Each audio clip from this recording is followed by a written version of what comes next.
खुदा दा जिसने अज का दिन अपने लोगों की जिंदगियों के विच दिता है। सचमुच मैं हर बार बोलती हाँ ये परमेश्वर की दया कि असी धरती ते कियां जिउंदे आ, क्योंकि वचन दे विच लिखिया कि ये परमेश्वर की दया इस धरती ते जिंदे उसदी महान करुणा दा की है फल है, उसदी दया अमर है, उसदी दया दे सदका ही अज असी जिउंदे आ ते परमेश्वर की उपासना की करते पे करते हैं। हालेलुया। आइए हुण असी परमेश्वर के वचन के वाल जावांगे, पवित्र कलाम नूं सुनांगे ते वचन सुनन तो पहला मैं तुहाडा सारिआं दा प्रभु यीशु दे नाम दे विच खुदावंद दी हज़ूरत विच स्वागत करदी हां। हालेलुया। आइए अज असी विषय एक बहुत ही जिहड़ा खास मुद्दा आ उस उत्ते परमेश्वर के पवित्र कलाम नूं सुनांगे। जिहड़ा विषय आ वो है महान फैसला, ग्रेट डिसीजन, महान की फैसला। जदों असीं देखदे हां कि परमेश्वर की निगाह दे विच जिहड़ा साडा फैसला है वो बहुत ही महत्वपूर्ण है। खुदा दी नज़र दे विच साडा फैसला की है बहुत महत्वपूर्ण है। ते जो कुछ भी साडी जिंदगी दे विच वापर रहा होवे, चाहे आशीषां होवे, चाहे सराध होवे, चाहे दुख चलदे पए ने, ये तुहाडे फैसले ते निर्भर हुंदे जे। हालेलुया। किते निर्भर हुंदे आ? साडे फैसले ते। असीं की फैसला करदे आ उसे फैसले दे सदका साडी जिंदगियां दे विच आशीषां भी हुंदियां ने, दुख भी हुंदे ने, परेशानियां भी हुंदियां, बीमारियां भी हुंदियां। वो सिर्फ ते सिर्फ निर्भर करदा है साडे फैसले ते। अज असीं ओही महान फैसले दे बारे की करांगे, सिखांगे। कई बार सानू ये समझना बहुत ही जरूरी है। असीं मानते हैं, असीं विश्वास करते हैं साडा परमेश्वर भला परमेश्वर है, सानू की करदा है, प्यार करदा है, लेकिन वो इहो जिहा परमेश्वर जिहड़ा तुहानू कदे भी फोर्स नहीं करदा, तुहाडे नाल कदे जबरदस्ती नहीं करेगा कि मैं आ गया ते तू आ ही कर। परमेश्वर सानू एक चॉइस दिंदे ने, वो तुहाडे नाल कदे जबरदस्ती नहीं करेगा मेरा हुक्म आ वा ते तू मान। परमेश्वर दे लोकां दा काम है बोलना ते अगे तुहाडे ते निर्भर हुंदा है कि तुसीं ओ फैसले नूं किदां लेना है। हालेलुया। समझ लग रही है सबना नूं? फैसले ते ही निर्भर हुंदा है साडीआं आशीषां। ते परमेश्वर ओही हुंदा है जिहड़ा कदी सानू की करदा जबरदस्ती नहीं करदा कि हां तू आ गल माननी ही मान, लेकिन ओ साडे ते ओ गल नूं सुੱਟਦਾ है तू फैसला कर, तू करनी है कि नहीं करनी। ओ हमेशा चॉइस दिंदे ने, एक चोण दिंदे ने, चुनाव कर इन्हां दोनों गल्लां दे विच तैनूं की करना है। ते यूसुफ भी चोण करदा है। यूसुफ बाइबल दे विच असीं यूसुफ दी उदाहरण नूं की करदे हां, पढ़दे हां। यूसुफ दे अगे भी दो गल्लां लिखिया रखिया गया, जां ते पोटीफर दे नाल पोटीफर दी दीवे दे नाल ओ पाप दे विच डिग सकदा है ते जां फिर अपने विश्वास दे विच स्थिर हो के अपने मुकाम नूं हासिल कर सकदा सी। उस जगह ते भी उस दे कोल चोण सी अते उसने सही रास्ते नूं की कीता, चुनिया। उसे तरह प्रिय जनो साडी जिंदगी दे विच सब कुछ निर्भर साडे फैसले ते हुंदा है। एक फैसला साडी जिंदगी दे विच बहुत बड़ा बदलाव लेके आ सकदा है। ते जे तुसीं चाहुंदे हो कि तुहाडी जिंदगी दे विच कोई बड़ा बदलाव होवे, तुहाडी जिंदगी आशीष होवे, तां परमेश्वर अज तुहाडे कोलों प्रश्न पुछदे ने, तुहाडा फैसला की है? What is your decision? तुहाडा फैसला की है? असीं फैसला कीता, असीं पश्चाताप करांगे। फैसला कीता, पश्चाताप कीता। असीं फैसला करते हैं असीं परमेश्वर दे विच चलांगे। फैसला कीता, हां परमेश्वर खुश होया। असीं फैसला करते हैं असीं बाइबल पढ़ांगे, दुआ करांगे, परमेश्वर खुश हुंदा है। पर परमेश्वर इस जगह ते उस फैसले नूं मंगदा है जिस तों तुसीं खुश नहीं पर परमेश्वर खुश होवे। प्रभु उस फैसले नूं नहीं कहंदा जिहदे विच तुसीं खुश होवो ते परमेश्वर तुहाडे नाल नाराज हो के बैठा होवे, तुसीं परमेश्वर नूं दुखी कर रहे हो। लेकिन परमेश्वर उस फैसले नूं मंगदे ने जिस दे विच परमेश्वर की होवे, खुश होवे, भावें तुहानूं दुख भी सहने पैण, पर परमेश्वर दी खुशी मायने रखदी है। हालेलुया। आइए अज असीं बाइबल दे विच कुछ ऐसियां उदाहरणां नूं वेखांगे जिन्हां ने एक छोटा जिहा ही फैसला लिया, पर छोटे ਜਿਹੇ फैसले उन्हां दी जिंदगियां नूं बदल के रख दिता। कड्डियां मेरे नाल यहोशुआ दी किताब पुराने नियम दे विचों यहोशुआ उसदा 2 अध्याय असीं उसदी 1 आयत नूं पढ़ दवांगे। तद नून दे पुत्र ਯਹੋਸ਼ੂਆ ਨੇ ਸ਼ਿਟਿਮ ਤੋਂ ਦੋ ਮਨੁੱਖਾਂ ਨੂੰ ਚੁੱਪਚਾਪ ਭੇਤ ਲੈਣ ਲਈ ਘੱਲਿਆ ਹਾਂਜੀ। ਅਤੇ ਉਹਨਾਂ ਨੂੰ ਆਖਿਆ ਹਾਂ। ਜਾ ਕੇ ਉਸ ਦੇਸ਼ ਨੂੰ ਹਾਂ। ਅਰਥਾਤ ਜਰੀਓ ਨੂੰ ਵੇਖੋ। ਹਾਂਜੀ। ਤਾਂ ਉਹ ਗਏ ਹਾਂ। ਅਤੇ ਇੱਕ ਪੇਸ਼ਵਾ ਦੇ ਘਰ ਵਿੱਚ ਜਿਹਦਾ ਨਾਮ ਰਹਾਬ ਸੀ ਵੜ ਕੇ ਉੱਥੇ ਟਿਕੇ। ਹਾਂਜੀ। ਤਾਂ ਜਰੀਓ ਦੇ ਰਾਜੇ ਨੂੰ ਆਖਿਆ ਗਿਆ ਕਿ ਵੇਖੋ ਅੱਜ ਦੀ ਰਾਤ ਇਸਰਾਏਲੀਆਂ ਵਿੱਚੋਂ ਮਨੁੱਖ ਇੱਥੇ ਦੇਸ਼ ਦੀ ਖੋਜ ਲਈ ਆਏ ਹੋਏ ਹਨ। ਬਸ ਹਾਲੇਲੂਇਆ। ਹਾਲੇਲੂਇਆ। ਕੀ ਕਰਦਾ ਹੈ ਇਸ ਜਗ੍ਹਾ ਤੇ ਪਰਮੇਸ਼ਵਰ ਦਾ ਵਚਨ ਕਹਿੰਦਾ ਹੈ ਨੂਨ ਦਾ ਪੁੱਤਰ ਯਹੋਸ਼ੂਆ ਕੀ ਕਰਦਾ ਹੈ ਦੋ ਜਣਾਂ ਨੂੰ ਯਰੀਹੋ ਦੇ ਵਿੱਚ ਭੇਤ ਲੈਣ ਲਈ ਕੀ ਕਰਦਾ ਹੈ ਭੇਜਦਾ ਹੈ। ਪਹਿਲਾਂ ਮੂਸਾ ਨੇ ਵੀ 12 ਲੋਕਾਂ ਨੂੰ ਘੱਲਿਆ ਸੀ ਜਿਹਦੇ ਵਿੱਚ ਯਹੋਸ਼ੂਆ ਵੀ ਸ਼ਾਮਿਲ ਸੀ ਪਰ ਹੁਣ ਜਦੋਂ ਉਹ ਯਰੀਹੋ ਦੇ ਵਿੱਚ ਸਿਰਫ ਵੜਨ ਨੂੰ ਹੀ ਤੇ ਬਸ ਕਿ ਹੁਣ ਬਸ ਉਹਨਾਂ ਦਾ ਅਗਲਾ ਮੁਕਾਮ ਹੈ ਯਰੀਹੋ ਦੇ ਵਿੱਚ ਵੜਨ ਆਈ ਤਾਂ ਉਹ ਕੀ ਕਰਦੇ ਨੇ ਪਹਿਲਾਂ ਦੋ ਭੇਤੀ ਭੇਜਦੇ ਨੇ ਉਸ ਜਗ੍ਹਾ ਤੇ ਕਿ ਉਸ ਜਗ੍ਹਾ ਦਾ ਹਾਲ ਚਾਲ ਵੇਖੋ ਕਿ ਅਸੀਂ ਉਸ ਜਗ੍ਹਾ ਤੇ ਜਿੱਤ ਪ੍ਰਾਪਤ ਕਰ ਸਕਦੇ ਹਾਂ ਕਿ ਨਹੀਂ। ਤੇ ਜਦੋਂ ਉਸ ਜਗ੍ਹਾ ਤੇ ਜਾਂਦਾ ਹੈ ਉਸ ਜਗ੍ਹਾ ਤੇ ਇੱਕ ਰਹਿੰਦੀ ਹੈ ਰਿਹਾਬ। ਰਿਹਾਬ ਦਾ ਨਾਮ ਕੀ ਹੈ? ਰਿਹਾਬ ਕੀ ਇੱਕ ਸੀ ਵੇਸ਼ਵਾ ਸੀ ਬੇਸਵਾ ਸੀ। ਤੇ ਵਚਨ ਕਹਿੰਦਾ ਹੈ ਜਦੋਂ ਰਿਹਾਬ ਨੂੰ ਪਤਾ ਲੱਗਦਾ ਹੈ ਕਿ ਦੋ ਵਿਅਕਤੀ ਆਏ ਨੇ ਇਜ਼ਰਾਈਲ ਦੇ ਵਿੱਚੋਂ ਨੇ ਉਹ ਇਸ ਜਗ੍ਹਾ ਦਾ ਭੇਤ ਲੈਣ ਆਏ ਨੇ ਤਾਂ ਉਹ ਕੀ ਕਰਦੀ ਉਹਨਾਂ ਨੂੰ ਆਪਣੇ ਘਰ ਦੇ ਵਿੱਚ ਛੁਪਾ ਕੇ ਰੱਖਦੀ ਹੈ। ਹਾਲੇਲੂਇਆ। ਹੁਣ ਅਸੀਂ ਪਹਿਲਾਂ ਰਿਹਾਬ ਦੀ ਜ਼ਿੰਦਗੀ ਦੇ ਬਾਰੇ ਵੇਖਾਂਗੇ। ਰਿਹਾਬ ਵੰਸ਼ ਦੇ ਵਿੱਚੋਂ ਆਉਂਦੀ ਹੈ ਹਾਮ ਦੇ ਜਿਹੜਾ ਨੂਹ ਦਾ ਪੁੱਤਰ ਸੀ। ਨੂਹ ਦੇ ਪੁੱਤਰ 3 ਸੀ ਤੇ ਜਿਹੜਾ ਸਭ ਤੋਂ ਛੋਟਾ ਸੀ ਉਹਦਾ ਨਾਮ ਸੀ ਕੀ ਹਾਮ। ਸ਼ੇਮ ਹਾਮ ਜੰਮ ਦੇ ਵਿਚਕਾਰਲਾ ਸੀ। ਹਾਮ ਦੇ ਵੰਸ਼ਾਵਲੀ ਦੇ ਵਿੱਚੋਂ ਕੀ ਆਉਂਦੀ ਹੈ ਰਿਹਾਬ ਆਉਂਦੀ ਹੈ। ਤੇ ਜਿਹੜਾ ਰਿਹਾਬ ਹੈ ਇਹ ਇੱਕ ਕਨਾਨੀ ਇਸਤਰੀ ਹੈ ਕਿਉਂਕਿ ਜਿਹੜਾ ਹਾਮ ਹੀ ਉਹ ਕਨਾਨੀਆਂ ਦਾ ਕੀ ਸੀ ਪਿਤਾ ਸੀ। ਇਹ ਕਨਾਨ ਦੇ ਵਿੱਚੋਂ ਆਉਂਦੀ ਹੈ ਪਰ ਵਚਨ ਕਹਿੰਦਾ ਹੈ ਕਿ ਜਿਹੜੀ ਕਨਾਨ ਦੇ ਲੋਕ ਸੀ ਉਹਨਾਂ ਨੂੰ ਪਰਮੇਸ਼ਵਰ ਨੇ ਸ਼ਰਾਪ ਦਿੱਤਾ ਸੀ। ਉਹ ਸ਼ਰਾਪਿਤ ਲੋਕ ਸੀ। ਸ਼ਰਾਪਿਤ ਕਿਉਂ ਸੀ? ਕਿਉਂਕਿ ਜਦੋਂ ਨੂਹ ਜਿਹੜਾ ਹੈ ਦਾਗ ਦੀ ਬਾਰੀ ਲਾਉਂਦਾ ਹੈ ਉਹ ਜਦੋਂ ਮੈਂ ਪੀ ਕੇ ਬੇਹੋਸ਼ ਹੋ ਜਾਂਦਾ ਹੈ ਤਾਂ ਉਹਨੂੰ ਕੋਈ ਹੋਸ਼ ਨਹੀਂ ਜੋ ਨੰਗਾ ਪਿਆ ਹੁੰਦਾ ਤੇ ਜਿਹੜਾ ਹਾਮ ਹੈ ਉਹ ਤੇ ਨੰਗੇਪਨ ਨੂੰ ਦੇਖ ਕੇ ਆਪਣੇ ਭਰਾਵਾਂ ਨੂੰ ਦੱਸਦਾ ਹੈ। ਟੱਕਦਾ ਨਹੀਂ ਆਪਣੇ ਭਰਾਵਾਂ ਨੂੰ ਦੱਸਦਾ ਉਸਦੇ ਭਰਾ ਕੇ ਟੱਕਦੇ ਨੇ ਤੇ ਜਦੋਂ ਨੂਹ ਨੂੰ ਪਤਾ ਲੱਗਦਾ ਉਹਨੂੰ ਸ਼ਰਾਪ ਦਿੰਦਾ ਹੈ। ਇਸ ਜਗ੍ਹਾ ਤੇ ਨੂਹ ਕੱਲਾ ਹੀ ਜਿਹੜਾ ਹਾਮ ਹੈ ਉਹਨੂੰ ਸ਼ਰਾਪ ਦਿੰਦਾ ਹੈ ਪਰ ਉਹਦਾ ਸ਼ਰਾਪ ਉਸ ਦੀਆਂ ਪੀੜ੍ਹੀਆਂ ਤੱਕ ਕੀ ਕਰਦਾ ਹੈ ਜਾਂਦਾ। ਤੇ ਕਹਿੰਦੇ ਜਿਹੜੀ ਅਵੇਸ਼ਵਾ ਸੀ ਇਹ ਬਿਲਕੁਲ ਆਸ਼ਿਸ਼ ਨਹੀਂ ਸੀ। ਕਨਾਨੀ ਬਿਲਕੁਲ ਆਸ਼ਿਸ਼ ਲੋਕ ਨਹੀਂ ਸੀ ਕਿਉਂਕਿ ਇਹਨਾਂ ਨੂੰ ਸ਼ਰਾਪ ਦਿੱਤਾ ਗਿਆ ਸੀ। ਤੇ ਜਦੋਂ ਕੁਝ ਸਾਲਾਂ ਬਾਅਦ ਯਰੀਹੋ ਦੇ ਵਿੱਚ ਇੱਕ ਰਿਹਾਬ ਨਾਮ ਦੀ ਲੜਕੀ ਇੱਕ ਔਰਤ ਕੀ ਕਰਦੀ ਹੈ ਰਹਿੰਦੀ ਹੈ। ਉਹ ਕੀ ਹੈ ਇੱਕ ਵੇਸ਼ਵਾ ਹੈ ਬੇਸਵਾ ਜਿਹਨੂੰ ਬਹੁਤ ਹੀ ਵਿਪਚਾਰਨ ਤੌਰ ਤੇ ਵੀ ਕੀ ਕਰਦੇ ਮੰਨਿਆ ਜਾਂਦਾ ਹੈ। ਇੱਕ ਇਹੋ ਜਿਹੀ ਔਰਤ ਸੀ ਇਸ ਲਈ ਕਿ ਉਹ ਆਸ਼ਿਸ਼ ਨਹੀਂ ਸੀ। ਤੇ ਜਦੋਂ ਉਹਨਾਂ ਨੂੰ ਪਤਾ ਲੱਗਦਾ ਹੈ ਵਚਨ ਕਹਿੰਦਾ ਉਹਨਾਂ ਨੂੰ ਆਪਣੇ ਘਰ ਦੇ ਵਿੱਚ ਲੈ ਕੇ ਕੀ ਕਰਦੀ ਹੈ ਆਂਦੀ ਹੈ। ਤੁਹਾਨੂੰ ਪਤਾ ਉਹ ਕਿਉਂ ਉਹਨਾਂ ਨੂੰ ਆਪਣੇ ਘਰ ਦੇ ਵਿੱਚ ਲੈ ਕੇ ਆਂਦੀ ਹੈ? ਉਹਨੂੰ ਤਾਂ ਚਾਹੀਦਾ ਹੈ ਨਾ ਕਿ ਸਾਡੇ ਦੇਸ਼ ਦਾ ਕੋਈ ਭੇਤ ਲੈਣ ਆਇਆ ਤੇ ਮੈਂ ਆਪਣੇ ਰਾਜੇ ਨੂੰ ਜਾ ਕੇ ਕੀ ਕਰਦਾ ਹਾਂ ਦੱਸ ਦਵਾਂ ਕਿ ਬੰਦੇ ਆਏ ਨੇ ਤੇ ਉਹ ਸਾਡੇ ਦੇਸ਼ ਦਾ ਕੀ ਕਰ ਰਹੇ ਨੇ ਭੇਤ ਲੈ ਰਹੇ ਨੇ। ਪਰ ਉਸ ਜਗ੍ਹਾ ਤੇ ਆਪਣੇ ਵਿਸ਼ਵਾਸ ਨੂੰ ਮਜ਼ਬੂਤ ਕਰਦੀ ਹੈ ਪਰਮੇਸ਼ਵਰ ਤੇ। ਜਦੋਂ ਅਸੀਂ ਅਗਲੇ ਆਇਤਾਂ ਦੇ ਵਿੱਚ ਪੜ੍ਹਦੇ ਹਾਂ ਉਸ ਜਗ੍ਹਾ ਤੇ ਲਿਖਿਆ ਹੈ ਜਦੋਂ ਅਸੀਂ ਪੜ੍ਹਦੇ ਹਾਂ ਜਦੋਂ ਉਹਨਾਂ ਨੂੰ ਬਣਾ ਦਿੰਦੀ ਹੈ ਤੇ 2 3 5 ਅੰਕ ਤੱਕ ਪੜ੍ਹਦੇ ਉਸ ਜਗ੍ਹਾ ਤੇ ਲਿਖਿਆ ਹੈ ਕਿ ਰਾਜਾ ਜਿਹੜੀ ਆਪਣੇ ਆਦਮੀਆਂ ਨੂੰ ਘੱਲਦਾ ਹੈ ਉਹਦੇ ਘਰ।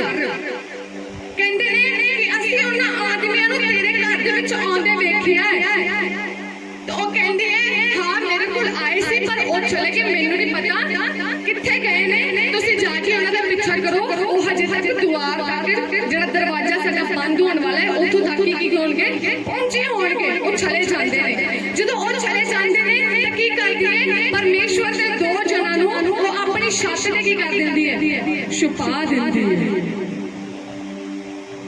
ਜਦੋਂ ਛੁਪਾਉਂਦੀ ਹੈ ਤਾਂ ਵਚਨ ਦੇ ਵਿੱਚ ਲਿਖਿਆ ਹੈ ਉਹ ਉਹਨਾਂ ਦੇ ਕੋਲ ਕੀ ਕਰਦੀ ਹੈ ਇੱਕ ਵਾਅਦੇ ਨੂੰ ਲੈਂਦੀ ਹੈ। ਜਦੋਂ ਸਾਰੇ ਜਿਹੜੇ ਸਿਪਾਹੀ ਰਾਜੇ ਦੇ ਉਹ ਚਲੇ ਜਾਂਦੇ ਨੇ ਜਦੋਂ ਉਹਨਾਂ ਨੂੰ ਬਾਰੀ ਦੇ ਵਿੱਚੋਂ ਉਤਾਰ ਕੇ ਉਹਨਾਂ ਨੂੰ ਆਪਣੇ ਰਾਹ ਪਾਉਂਦੀ ਹੈ ਤਾਂ ਉਹਨਾਂ ਕੋਲ ਇੱਕ ਵਾਅਦਾ ਲੈਂਦੀ ਹੈ ਕਿ ਮੈਂ ਤੇ ਜਾਣਦੀ ਹਾਂ ਕਿ ਤੁਹਾਡਾ ਪਰਮੇਸ਼ਵਰ ਆਸਮਾਨ ਦਾ ਵੀ ਪਰਮੇਸ਼ਵਰ ਤੇ ਧਰਤੀ ਦਾ ਵੀ ਕੀ ਹੈ ਪਰਮੇਸ਼ਵਰ ਹੈ। ਮੈਂ ਜਾਣਦੀ ਹਾਂ ਇਹ ਉਹੀ ਪਰਮੇਸ਼ਵਰ ਹੈ ਜਿਹਨੇ ਸਮੁੰਦਰ ਨੂੰ 2 ਭਾਗਾਂ ਦੇ ਵਿੱਚ ਤੁਹਾਡੇ ਲਈ ਕਰ ਦਿੱਤਾ। ਮੈਂ ਇਹ ਵੀ ਜਾਣਦੀ ਹਾਂ ਕਿ ਦਿੱਤਾ। ਮੈਂ ਉਹੀ ਜਾਣਦੀ ਹਾਂ ਕਿ ਇਹ ਉਹੀ ਪਰਮੇਸ਼ਵਰ ਹੈ ਜਿਨਨੇ ਤੁਹਾਨੂੰ ਕਦੇ ਹਾਰਨ ਨਹੀਂ ਦਿੱਤਾ। ਤੇ ਮੈਂ ਉਸੇ ਦੇ ਲਈ ਕਹਿੰਦੀ ਹਾਂ ਕਿ ਜਦ ਤੁਸੀਂ ਯਹੋਵਾ ਪਰਮੇਸ਼ਵਰ ਤੁਹਾਨੂੰ ਇਹ ਦੇਸ਼ ਦੇ ਦੇਵੇ ਤਦ ਮੈਨੂੰ ਕੀ ਰੱਖਿਓ, ਯਾਦ ਰੱਖਿਓ। ਕਿੰਨੀ ਵੱਡੀ ਗੱਲ ਕਹਿ ਦਿੰਦੀ ਹੈ। ਨਹੀਂ ਤਾਂ ਕੀ ਲੋੜ ਸੀ ਉਸ ਨੂੰ ਉਹਨਾਂ ਦੋਨਾਂ ਨੂੰ ਆਪਣੇ ਘਰ ਦੇ ਵਿੱਚ ਰੱਖਣ ਦੇ ਲਈ, ਪਰ ਫੈਸਲਾ ਲੈਂਦੀ ਹੈ ਕਿ ਮੈਂ ਪਰਮੇਸ਼ਵਰ ਦੇ ਜਨਾਂ ਨੂੰ ਆਪਣੇ ਘਰ ਦੇ ਵਿੱਚ ਰੱਖਾਂਗੀ। ਕਿਉਂ ਫੈਸਲਾ ਲੈਂਦੀ? ਕਿਉਂਕਿ ਉਸ ਨੂੰ ਯਹੋਵਾ ਪਰਮੇਸ਼ਵਰ ਤੇ ਕੀ ਸੀ, ਵਿਸ਼ਵਾਸ ਸੀ। ਇਸ ਲਈ ਤਾਂ ਕਹਿੰਦੀ ਹੈ ਜਦ ਯਹੋਵਾ ਤੁਹਾਡਾ ਪਰਮੇਸ਼ਵਰ ਇਹ ਦੇਸ਼ ਤੁਹਾਡੇ ਹੱਥ ਦੇ ਵਿੱਚ ਦੇ ਦੇਵੇ ਤਾਂ ਮੈਨੂੰ ਕੀ ਰੱਖਿਓ, ਯਾਦ ਰੱਖਿਓ। ਇਸ ਜਗ੍ਹਾ ਤੇ ਆਪਣੇ ਵਿਸ਼ਵਾਸ ਦਾ ਹੋਕਾ ਦਿੰਦੀ ਹੈ ਕਿ ਹਾਂ ਮੈਨੂੰ ਪਤਾ ਹੈ ਇਹ ਯਹੋਵਾ ਪਰਮੇਸ਼ਵਰ ਤੁਹਾਡਾ ਇਹ ਦੇਸ਼ ਤੁਹਾਨੂੰ ਕੀ ਕਰ ਦੇਵੇਗਾ, ਦੇ ਦੇਵੇਗਾ। ਯਰੀਹੋ ਤੁਹਾਡੇ ਕੋਲੋਂ ਕੀ ਹੋ ਜਾਵੇਗਾ, ਹਾਰ ਜਾਵੇਗਾ। ਤੇ ਜਦੋਂ ਅੱਗੇ ਪੜ੍ਹਦੇ ਆ ਅੱਗੇ ਕੀ ਲਿਖਿਆ ਹੈ, ਜਦੋਂ ਉਹ ਕਹਿੰਦੇ ਨੇ ਅੱਛਾ ਅਸੀਂ ਤੇ ਚੱਲਦੇ ਆ, ਜਦੋਂ ਅਸੀਂ ਜਿੱਤ ਲਵਾਂਗੇ ਤੂੰ ਏਦਾਂ ਕਰੀ ਜਿਹੜੀ ਖਿੜਕੀ ਦੇ ਵਿੱਚੋਂ ਦੀ ਤੂੰ ਸਾਨੂੰ ਤਾਰਿਆ ਹੈ ਉਸ ਖਿੜਕੀ ਦੇ ਵਿੱਚ ਸੂਤ ਦੀ ਡੋਰੀ ਕੀ ਕਰ ਦੇਵੀਂ, ਬੰਨ ਦੇਵੀਂ, ਲਮਕਾ ਦੇਵੀਂ। ਤੇ ਜਿੰਨੇ ਵੀ ਤੇਰਾ ਪਰਿਵਾਰ ਹੈ ਸਾਰਿਆਂ ਨੂੰ ਆਪਣੇ ਘਰ ਦੇ ਵਿੱਚ ਵਾੜ ਦੇਵੀਂ ਤਾਂ ਜੋ ਕੀ ਹੋਵੇ ਜਦੋਂ ਅਸੀਂ ਹਮਲਾ ਬੋਲੀਏ ਤਾਂ ਤੂੰ ਕੀ ਕਰ ਜਾਵੇਂ, ਬਚ ਜਾਵੇਂ। ਅਸੀਂ ਪੜ੍ਹ ਦਵਾਂਗੇ ਉਸ ਦੀ 9 ਤੋਂ 13 ਆਇਤ ਤੱਕ। ਅਤੇ ਉਹਨਾਂ ਨੂੰ ਆਖਿਆ ਭਾਈ ਮੈਂ ਤਾਂ ਜਾਣਦੀ ਹਾਂ ਕਿ ਯਹੋਵਾ ਨੇ ਦੇਸ਼ ਤੁਹਾਨੂੰ ਦੇ ਦਿੱਤਾ ਹੈ ਅਤੇ ਤੁਹਾਡਾ ਪੈਸਾ ਲੋਕਾਂ ਤੇ ਆ ਪਿਆ ਹੈ ਅਤੇ ਇਸ ਦੇਸ਼ ਦੇ ਸਾਰੇ ਵਸਨੀਕ ਤੁਹਾਡੇ ਅੱਗੇ ਢਲੇ ਜਾਂਦੇ ਹਨ। ਕਿਉਂ ਜੋ ਅਸਾਂ ਸੁਣਿਆ ਹੈ ਕਿ ਜਿਸ ਵੇਲੇ ਤੁਸੀਂ ਮਿਸਰ ਵਿੱਚੋਂ ਨਿਕਲੇ ਤਾਂ ਯਹੋਵਾ ਨੇ ਤੁਹਾਡੇ ਕੋਲ ਲਾਲ ਸਮੁੰਦਰ ਦੇ ਪਾਣੀ ਨੂੰ ਕਿਵੇਂ ਸੁਕਾ ਦਿੱਤਾ ਅਤੇ ਤੁਸੀਂ ਅਮੋਰੀਆਂ ਦੇ ਦੋਹਾਂ ਰਾਜਾਂ ਨਾਲ ਅਰਥਾਤ ਸਿਯੋਨ ਅਤੇ ਓਗ ਨਾਲ ਜਿਹੜਾ ਜਰਦਨ ਦੇ ਉਸ ਪਾਸੇ ਸਨ ਕਿਵੇਂ ਕੀਤਾ, ਜਿਨ੍ਹਾਂ ਦਾ ਤੁਸੀਂ ਮੁੱਲੋ ਨਾਸ ਕਰ ਸੁੱਟਿਆ। ਅਤੇ ਜਦੋਂ ਅਸਾਂ ਸੁਣਿਆ ਤਾਂ ਸਾਡੇ ਮਨ ਪਾਣੀਓ ਪਾਣੀ ਹੋ ਗਏ ਅਤੇ ਤੁਹਾਡੇ ਕਾਰਨ ਕਿਸੇ ਮਨੁੱਖ ਵਿੱਚ ਹਿੰਮਤ ਨਹੀਂ ਰਹੀ, ਕਿਉਂ ਜੋ ਯਹੋਵਾ ਤੁਹਾਡਾ ਪਰਮੇਸ਼ਰ ਉੱਪਰਲੇ ਸਵਰਗ ਵਿੱਚ ਅਤੇ ਹੇਠਲੀ ਧਰਤੀ ਉੱਤੇ ਉਹ ਪਰਮੇਸ਼ਰ ਹੈ। ਸੋ ਹੁਣ ਤੁਸੀਂ ਮੇਰੇ ਨਾਲ ਯਹੋਵਾ ਦੀ ਸਹੁੰ ਖਾਓ। ਇਸ ਲਈ ਭਾਈ ਜਹੀ ਤੁਹਾਡੇ ਉੱਤੇ ਮੈਂ ਦਇਆ ਦਿੱਤੀ ਤਹੀ ਤੁਸੀਂ ਮੇਰੇ ਪਿਤਾ ਦੇ ਘਰਾਣੇ ਉੱਤੇ ਦਇਆ ਕਰੋਗੇ ਅਤੇ ਇੱਕ ਪੱਕਾ ਨਿਸ਼ਾਨ ਮੈਨੂੰ ਦਿਓ। ਆਮੀਨ, ਹਾਲੇਲੂਇਆ। ਕਿ ਕਹਿੰਦੇ ਮੈਂ ਜਾਣਦੀ ਤੁਹਾਡਾ ਪਰਮੇਸ਼ਵਰ ਸਭ ਕੁਝ ਕਰਨ ਦੀ ਕੀ ਕਰਦਾ ਹੈ, ਸਾਮਰਥ ਨੂੰ ਰੱਖਦਾ ਹੈ। ਇਸ ਜਗ੍ਹਾ ਤੇ ਸਾਰਾ ਕੁਝ ਦੱਸ ਦਿੰਦੀ ਹੈ ਕਿਉਂਕਿ ਪਰਮੇਸ਼ਵਰ ਦੀ ਧੁੰਮ ਉਸ ਸਮੇਂ ਜਦ ਖੁਦਾਵੰਦ ਨੇ ਆਪਣੇ ਲੋਕਾਂ ਨੂੰ ਮਿਸਰ ਦੀ ਗੁਲਾਮੀ ਦੇ ਵਿੱਚੋਂ ਛੁਡਾਇਆ ਸੀ ਸਾਰੇ ਪਾਸੇ ਫੈਲ ਗਈ ਸੀ। ਤੇ ਕਹਿੰਦੇ ਜਦੋਂ ਦਾ ਅਸੀਂ ਸੁਣਿਆ ਹੈ ਸਾਡੇ ਯਰੀਹੋ ਦੇ ਲੋਕ ਹੀ ਪਾਣੀਓ ਪਾਣੀ ਕੀ ਹੋ ਗਏ ਨੇ, ਕੰਬ ਰਹੇ ਨੇ ਇਹੋ ਜਿਹੇ ਪਰਮੇਸ਼ਵਰ ਤੋਂ। ਤੇ ਕਹਿੰਦੀ ਮੈਂ ਉਸੇ ਪਰਮੇਸ਼ਵਰ ਤੇ ਵਿਸ਼ਵਾਸ ਰੱਖਦੀ ਆ ਤੇ ਉਸੇ ਦੀ ਸਹੁੰ ਦਿੰਨੀ ਆ ਕਿ ਜਦ ਤੁਸੀਂ ਇਸ ਜਗ੍ਹਾ ਨੂੰ ਜਿੱਤੋ ਤਾਂ ਮੈਨੂੰ ਕੀ ਰੱਖਿਓ, ਯਾਦ ਰੱਖਿਓ। ਉਹਨੇ ਇੱਕ ਫੈਸਲਾ ਲਿਆ। ਹੋ ਸਕਦਾ ਸੀ ਉਹ ਫੈਸਲਾ ਉਸ ਨੂੰ ਮੁਸ਼ਕਲ ਦੇ ਵਿੱਚ ਵੀ ਕਰ ਸਕਦਾ ਸੀ, ਪਾ ਸਕਦਾ ਸੀ। ਜੇ ਉਹ ਬੰਦੇ ਫੜੇ ਜਾਂਦੇ ਤਾਂ ਉਹਨੇ ਵੀ ਕੀ ਕਰਨਾ ਸੀ, ਫੜੀ ਜਾਣਾ ਸੀ। ਬੰਦਿਆਂ ਨੂੰ ਸਜ਼ਾ ਹੋਣੀ ਤੇ ਰਿਹਾਬ ਨੂੰ ਵੀ ਕੀ ਹੋਣੀ ਸੀ, ਸਜ਼ਾ ਹੋਣੀ ਸੀ। ਪਰ ਉਹ ਸਜ਼ਾ ਦੀ ਨਾ ਸੋਚਦੇ ਹੋਇਆ, ਸਭ ਕੁਝ ਨਾ ਸੋਚਦੇ ਆ, ਬਸ ਪਰਮੇਸ਼ਵਰ ਦੇ ਵੱਲ ਧਿਆਨ ਦਿੰਦੀ ਹੈ ਤੇ ਉਹਨਾਂ ਦੋਨਾਂ ਲੋਕਾਂ ਨੂੰ, ਦੋਨਾਂ ਪਰਮੇਸ਼ਵਰ ਦੇ ਜਨਾਂ ਨੂੰ ਆਪਣੇ ਘਰ ਦੇ ਵਿੱਚ ਕੀ ਦਿੰਦੀ ਹੈ, ਪਨਾਹ ਦਿੰਦੀ ਹੈ। ਤਾਂ ਵਚਨ ਕਹਿੰਦਾ ਹੈ ਕਿ ਜਦੋਂ ਪਰਮੇਸ਼ਵਰ ਦੇ ਲੋਕ ਯਰੀਹੋ ਦੇ ਉੱਤੇ ਹੱਲਾ ਬੋਲਦੇ ਨੇ ਤੇ ਯਰੀਹੋ ਨੂੰ ਕੀ ਕਰ ਲੈਂਦੇ ਨੇ, ਜਿੱਤ ਲੈਂਦੇ ਨੇ। ਹਾਲੇਲੂਇਆ। ਪਰਮੇਸ਼ਵਰ ਦੇ ਲੋਕ ਯਰੀਹੋ ਨੂੰ ਕੀ ਕਰ ਲੈਂਦੇ ਨੇ, ਜਿੱਤ ਲੈਂਦੇ ਨੇ, ਸਾਰਿਆਂ ਨੂੰ ਮਾਰ ਸੁੱਟਦੇ ਨੇ। ਪਰ ਰਿਹਾਬ ਉਸ ਦਾ ਪਰਿਵਾਰ ਉੱਤੇ ਪਰਮੇਸ਼ਵਰ ਦਇਆ ਕਰਦਾ ਹੈ। ਨਾ ਤੇ ਉਹਨਾਂ ਨੂੰ ਟਾਰਚਰ ਕੀਤਾ ਜਾਂਦਾ ਹੈ, ਨਾ ਤੇ ਉਹਨਾਂ ਨੂੰ ਸਤਾਇਆ ਜਾਂਦਾ ਹੈ, ਨਾ ਤੇ ਉਹਨਾਂ ਨੂੰ ਮਾਰਿਆ ਜਾਂਦਾ ਹੈ, ਬਟ ਉਹਨਾਂ ਨੂੰ ਬਚਾ ਲਿਆ ਜਾਂਦਾ ਹੈ। ਇੱਕ ਫੈਸਲੇ ਨੇ ਉਹਨਾਂ ਨੂੰ ਕੀ ਕਰ ਲਿਆ, ਬਚਾ ਲਿਆ। ਹਾਲੇਲੂਇਆ। ਜੇ ਉਹ ਨਾ ਵੀ ਪਨਾਹ ਦਿੰਦੇ ਤੇ ਭੇਤ ਵਾਲੇ ਉਦਾਂ ਭੇਤ ਲੈ ਕੇ ਚਲ ਜਾਂਦੇ ਤਾਂ ਉਹਨੇ ਕੀ ਕਰ ਜਾਣਾ ਸੀ, ਮਰ ਜਾਣਾ ਸੀ। ਪਰ ਉਹ ਫੈਸਲਾ ਲੈਂਦੀ ਹੈ ਭਾਵੇਂ ਜੋ ਮਰਜ਼ੀ ਹੋਵੇ ਮੈਂ ਪਰਮੇਸ਼ਵਰ ਦੇ ਜਨਾਂ ਨੂੰ ਪਨਾਹ ਦੇਵਾਂਗੀ ਤੇ ਮੈਂ ਕੀ ਕਰਾਂਗੀ, ਬਚ ਜਾਵਾਂਗੀ। ਜਦੋਂ ਫੈਸਲਾ ਲਿਆ ਉਹ ਸੱਚੀ ਕੀ ਕੀਤੀ ਗਈ, ਬਚਾਈ ਗਈ। ਤਾਂ ਇਹ ਕਹਿੰਦੇ ਤੂੰ ਬਚ ਤੇ ਤੇਰਾ ਘਰਾਣਾ ਵੀ ਬਚਾ। ਇੱਥੇ ਇਹ ਬੱਚੇ ਦਾ ਘਰਾਣਾ ਵੀ ਮਗਰੇ ਕੀ ਕਰ ਗਿਆ, ਬਚਾਇਆ ਗਿਆ। ਹਾਲੇਲੂਇਆ। ਤੇ ਬਚਨ ਇਹ ਨਹੀਂ ਇਤੋਂ ਬਸ ਸਮਾਪਤ ਨਹੀਂ ਹੋ ਜਾਂਦੇ ਕਿ ਰਿਹਾਬ ਨੂੰ ਪਰਮੇਸ਼ਵਰ ਨੇ ਇੰਨਾ ਬਚਨ ਕਹਿੰਦਾ ਹੈ ਬਾਅਦ ਵਿੱਚ ਕਨਾਨੀ ਲੋਕ ਇਹ ਰਿਹਾਬ ਦਾ ਪਰਿਵਾਰ ਇਜ਼ਰਾਈਲੀਆਂ ਦੇ ਨਾਲ ਰਹਿਣ ਲੱਗਾ। ਜਦੋਂ ਅਸੀਂ ਯਹੋਸ਼ੂਆ 6:5 ਦੇ ਵਿੱਚ ਪੜ੍ਹਦੇ ਹਾਂ ਉਸ ਜਗ੍ਹਾ ਤੇ ਕਹਿੰਦਾ ਹੈ ਅੰਦਰ ਰਿਹਾਬ ਦਾ ਘਰਾਣਾ ਫਿਰ ਇਜ਼ਰਾਈਲੀਆਂ ਦੇ ਨਾਲ ਪਰਮੇਸ਼ਵਰ ਦੀ ਚੁਣੀ ਹੋਈ ਅੰਸ਼ ਦੇ ਨਾਲ ਕੀ ਕਰਨ ਲੱਗਾ, ਰਹਿਣ ਲੱਗਾ। ਤੇ ਫਿਰ ਰਿਹਾਬ ਦਾ ਵਿਆਹ, ਜਿਹੜੀ ਇੱਕ ਵਿਭਚਾਰਨ ਸੀ, ਉਸੇ ਦਾ ਵਿਆਹ ਹੋਇਆ ਕਿਸ ਦੇ ਨਾਲ? ਸਲਮੋਨ ਦੇ ਨਾਲ, ਜਿਹੜਾ ਇੱਕ ਯਹੂਦੀ ਘਰਾਣੇ ਦੇ ਵਿੱਚੋਂ ਸੀ। ਤੇ ਸਲਮੋਨ ਤੋਂ ਰਿਹਾਬ ਤੋਂ ਪਤਾ ਕੀ ਹੋਇਆ ਹੈ? ਬੁਆਜ਼ ਤੋਂ ਬਾਅਦ ਓਬੇਦ ਤੋਂ ਬਾਅਦ ਜੱਸੀ, ਤੇ ਜੱਸੀ ਤੋਂ ਬਾਅਦ ਦਾਊਦ, ਜੋ ਰਾਜਿਆਂ ਦਾ ਰਾਜਾ ਹੈ। ਤੇ ਉਸੇ ਵੰਸ਼ ਵਾਲੇ ਤੋਂ ਯਿਸੂ ਮਸੀਹ ਪੈਦਾ ਹੋਏ। ਹਾਲੇਲੂਇਆ। ਜੇ ਰਿਹਾਬ ਨਾ ਲੈਂਦੀ ਫੈਸਲਾ ਤਾਂ ਉਹਨੇ ਵੰਸ਼ ਵਾਲੇ ਨੂੰ ਵੀ ਬਰਬਾਦ ਕਰ ਦੇਣਾ ਸੀ। ਮੱਤੀ ਦੇ ਵਿੱਚ 1:5 ਦੇ ਵਿੱਚ ਪਰਮੇਸ਼ਵਰ ਯਿਸੂ ਮਸੀਹ ਦੀ ਵੰਸ਼ਾਵਲੀ ਦੇ ਵਿੱਚ ਰਿਹਾਬ ਦਾ ਨਾਮ ਦਿੱਤਾ ਗਿਆ ਹੈ। ਪ੍ਰਭੂ ਦੀ ਜਿਹੜੀ ਵੰਸ਼ਾਵਲੀ ਦਿੱਤੀ ਗਈ ਹੈ ਨਾ, ਮੱਤੀ 1:5 ਦੇ ਵਿੱਚ ਉਸ ਜਗ੍ਹਾ ਤੇ ਰਿਹਾਬ ਦਾ ਨਾਮ ਦਿੱਤਾ ਗਿਆ ਹੈ। ਕਹਿੰਦਾ ਸਲਮੋਨ ਤੋਂ ਬੁਆਜ਼ ਰਿਹਾਬ ਦੀ ਕੁੱਖੋਂ ਜੰਮਿਆ। ਪਰਮੇਸ਼ਵਰ ਦੇ ਪ੍ਰਭੂ ਦੀ ਵੰਸ਼ਾਵਲੀ ਤੋਂ ਕੋਈ ਐਰਾ ਗੈਰਾ ਨਾਮ ਨਹੀਂ ਆਇਆ, ਚੁਣੇ ਹੋਏ ਨਾਮ ਯਿਸੂ ਮਸੀਹ ਦੀ ਵੰਸ਼ਾਵਲੀ ਦੇ ਵਿੱਚ ਆਏ ਨੇ। ਔਰ ਰਿਹਾਬ ਨਾਮ ਪਰਮੇਸ਼ਵਰ ਨੇ ਚੁਣ ਲਿਆ ਜਦੋਂ ਉਸਨੇ ਪਰਮੇਸ਼ਵਰ ਦੇ ਲਈ ਕੀ ਕੀਤਾ? ਫੈਸਲਾ ਲਿੱਤਾ। ਉਸੇ ਤੋਂ ਪਰਮੇਸ਼ਵਰ ਨੇ ਫਿਰ ਆਪਣੇ ਵੰਸ਼ ਨੂੰ ਸਟਾਰਟ ਕਰ ਦਿੱਤਾ। ਜੇ ਉਹ ਫੈਸਲਾ ਨਾ ਲੈਂਦੀ ਤਾਂ ਰਿਹਾਬ ਨਾਲ ਵਿਆਹ ਨਹੀਂ ਸੀ ਹੋਣਾ, ਮਾਰੀ ਜਾਣਾ ਸੀ। ਰਿਹਾਬ ਦਾ ਵਿਆਹ ਨਾਲ ਦਾ ਬੁਆਜ਼ ਨਹੀਂ ਹੋਣਾ ਸੀ, ਓਬੇਦ ਨਹੀਂ ਹੋਣਾ ਸੀ। ਪਰ ਜਦੋਂ ਉਸਨੇ ਫੈਸਲਾ ਲਿਆ, ਉਹ ਵਿਭਚਾਰਨ ਦਾ ਵਿਆਹ ਹੋ ਗਿਆ। ਤਾਂ ਪਰਮੇਸ਼ਵਰ ਨੇ ਉਸ ਨੂੰ ਜਦੋਂ ਆਸ਼ੀਸ਼ ਕੀਤਾ, ਉਸੇ ਦੀ ਅੰਸ਼ ਦੇ ਵਿੱਚੋਂ ਪ੍ਰਭੂ ਯਿਸੂ ਮਸੀਹ ਪੈਦਾ ਹੋਏ। ਹਾਲੇਲੂਇਆ।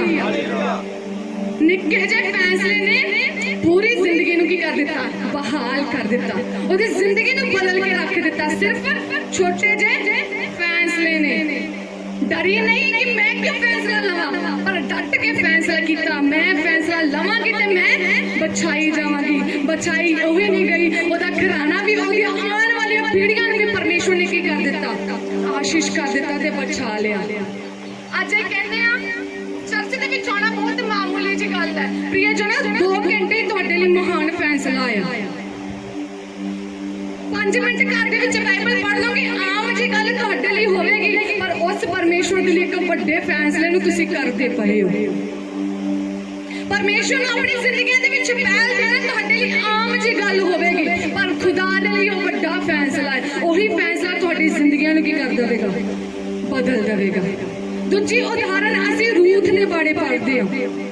ਵਚਨ ਨਹੀਂ ਪੜਾਂਗੇ ਕਿਉਂਕਿ ਟਾਈਮ ਜ਼ਿਆਦਾ ਲੱਗੇਗਾ। ਜਦੋਂ ਅਸੀਂ ਰੂਥ ਦੇ ਬਾਰੇ ਪੜ੍ਹਦੇ ਹਾਂ ਤਾਂ ਵਚਨ ਕਹਿੰਦੇ ਜਦੋਂ ਜਿਹੜੀ ਨੁਆਮੀ ਉਹ ਦੂਸਰੇ ਦੇਸ਼ ਵਿੱਚ ਚਲ ਜਾਂਦੀ ਹੈ, ਉਸ ਜਗ੍ਹਾ ਤੇ ਉਹਦਾ ਜਦੋਂ ਉਹਦੇ ਪਤੀ ਵੀ ਮਰ ਜਾਂਦਾ ਤੇ ਬੱਚੇ ਵੀ ਮਰ ਜਾਂਦੇ, ਉਹ ਆਪਣੀਆਂ ਨੂੰਹਾਂ ਦੇ ਨਾਲ ਕੀ ਰਹਿ ਜਾਂਦੀ ਹੈ? ਇਕੱਲੀ ਰਹਿ ਜਾਂਦੀ ਹੈ। ਤੇ ਜਦੋਂ ਬਹਿਤਲਮ ਦੇ ਵਿੱਚ ਆਉਂਦੀ ਹੈ ਤਾਂ ਆਰਪਾ ਨੂੰ ਕਹਿੰਦੀ ਹੈ ਤੂੰ ਚਲੀ ਜਾ, ਆਪਣੇ ਘਰਾਂ ਨੂੰ ਜਾ, ਉੱਥੇ ਜਾ, ਆਪਣੇ ਪਰਿਵਾਰ ਦੇ ਵਿੱਚ ਸੁੱਖ ਰਹਿ, ਖੁਸ਼ੀ ਰਹਿ, ਤੂੰ ਮੇਰੇ ਨਾਲ ਦੁੱਖ ਕਿਉਂ ਲੈਣਾ ਹੈ? ਆਰਪਾ ਚੁੰਮ ਚੰਮ ਕੇ ਚਲੀ ਜਾਂਦੀ ਹੈ। ਰੂਥ ਨੂੰ ਕਹਿੰਦੀ ਰੂਥ ਤੂੰ ਵੀ ਚੱਲ ਜਾ।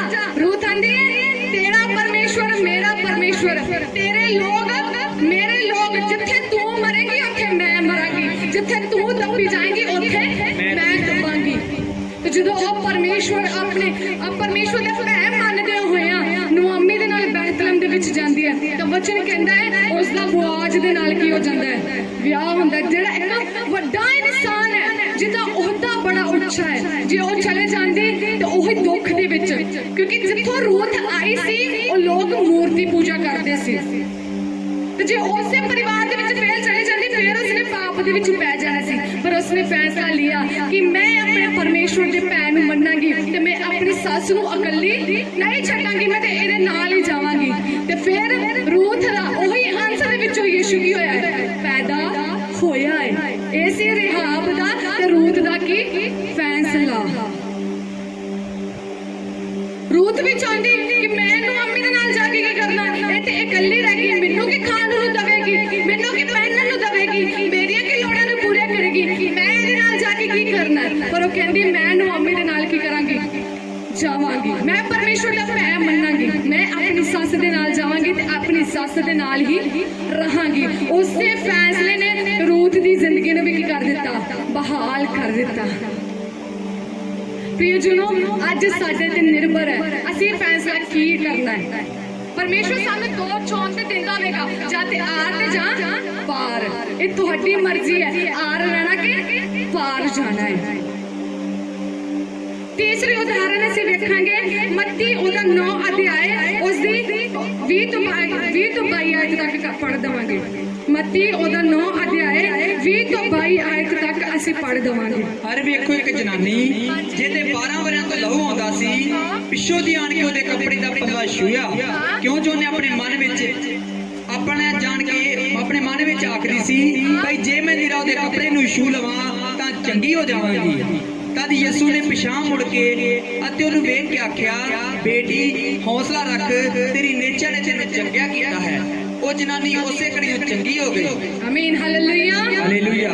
ਹੁਣ ਇਸ ਜਗ੍ਹਾ ਤੇ ਵੇਖਦੇ ਹਾਂ ਇੱਕ ਜਨਾਨੀ ਜਿਹਨੂੰ 12 ਵਰੇ ਤੋਂ ਕੀ ਵਗਦਾ ਹੈ, ਲਹੂ ਵਗਦਾ ਹੈ, ਬਿਮਾਰ ਹੈ, ਪਰੇਸ਼ਾਨ ਹੈ, ਸਾਰਾ ਧਨ ਦੌਲਤ ਸਭ ਕੁਝ ਖਰਚ ਕਰ ਦਿੱਤਾ ਪਰ ਫਿਰ ਵੀ ਚੰਗਿਆਈ ਨਹੀਂ ਮਿਲੀ। ਤਾਂ ਉਹ ਸੁਣਦੇ ਆ ਯਿਸੂ ਮਸੀਹ ਇਸ ਰਸਤੇ ਦੇ ਵਿੱਚੋਂ ਕੀ ਕਰ ਰਹੇ ਨੇ, ਜਾ ਰਹੇ ਨੇ, ਨਿਕਲ ਰਹੇ ਨੇ। ਤਾਂ ਉਹ ਕੀ ਕਰਦੀ ਹੈ, ਮੈਂ ਭੀੜ ਦੇ ਵਿੱਚੋਂ ਦੀ ਹੋ ਕੇ ਜਾਵਾਂਗੀ ਤੇ ਯਿਸੂ ਦੇ ਪੱਲੇ ਨੂੰ ਛੂਆਂਗੀ ਤੇ ਮੈਂ ਕੀ ਹੋਵਾਂਗੀ, ਚੰਗੀ ਹੋਵਾਂਗੀ। ਕਈ ਵਿਸ਼ਵਾਸੀ ਕਈ ਲੋਕ ਇਹੋ ਜਿਹੇ ਬੜੀ ਆਸਾਨੀ ਮੰਨਦੇ ਆ ਕਿ ਉਹ ਅੱਧਾ ਨਿਕਲ ਕੇ ਭੀੜ ਦੇ ਵਿੱਚੋਂ ਦੀ ਚਲ ਗਈ ਹੋਗੀ ਤੇ ਪੱਲੇ ਨੂੰ ਫੜ ਲਿਆਵੇਗਾ। ਹਜ਼ਾਰਾਂ ਦੀ ਭੀੜ ਯਿਸੂ ਮਸੀਹ ਦੇ ਪਿੱਛੇ ਚੱਲਦੀ ਸੀ। ਇਹ ਉਹਨੂੰ ਪਤਾ ਸੀ ਜਿੰਨੇ ਹੀ ਪੱਲੇ ਨੂੰ ਕੀ ਕਰਨਾ ਹੈ, ਛੂਣਾ ਹੈ। ਉਹਨੂੰ ਪਤਾ ਸੀ ਕਿੰਨਾ ਔਖਾ ਆ। ਉਹ ਕਹਿੰਦੀ ਹੈ ਮੈਂ ਭੀੜ ਦੇ ਵਿੱਚੋਂ ਦੀ ਹੋ ਕੇ ਜਾਵਾਂਗੀ, ਯਿਸੂ ਦੇ ਪੱਲੇ ਨੂੰ ਛੂਵਾਂਗੀ ਤੇ ਕੀ ਹੋ ਜਾਵਾਂਗੀ, ਚੰਗੀ ਹੋ ਜਾਵਾਂਗੀ। ਇੱਕ ਫੈਸਲਾ ਲੈਂਦੀ ਯਿਸੂ ਨੂੰ, ਯਿਸੂ ਦੇ ਪਿੱਛੇ ਚੱਲਣ ਦਾ। ਭੀੜ ਦੇ ਵਿੱਚੋਂ ਜਾਣਾ ਸੌਖੀ ਗੱਲ ਨਹੀਂ ਸੀ। ਪੂਰੀ ਤਾਂ ਬਿਮਾਰ ਸੀ, 12 ਵਰਿਆਂ ਤੋਂ ਲਹੂ ਵਗਦਾ ਸੀ, ਲਹੂ ਵਗਣ ਦੀ ਬਿਮਾਰੀ ਸੀ, ਦੁੱਖ ਸੀ, ਪਰੇਸ਼ਾਨ ਸੀ, ਕਮਜ਼ੋਰ ਹੋ ਚੁੱਕੀ ਸੀ। ਤੇ ਭੀੜ ਦੇ ਵਿੱਚੋਂ ਦੀ ਜਾਣਾ ਆਸਾਨ ਨਹੀਂ ਹੁੰਦਾ।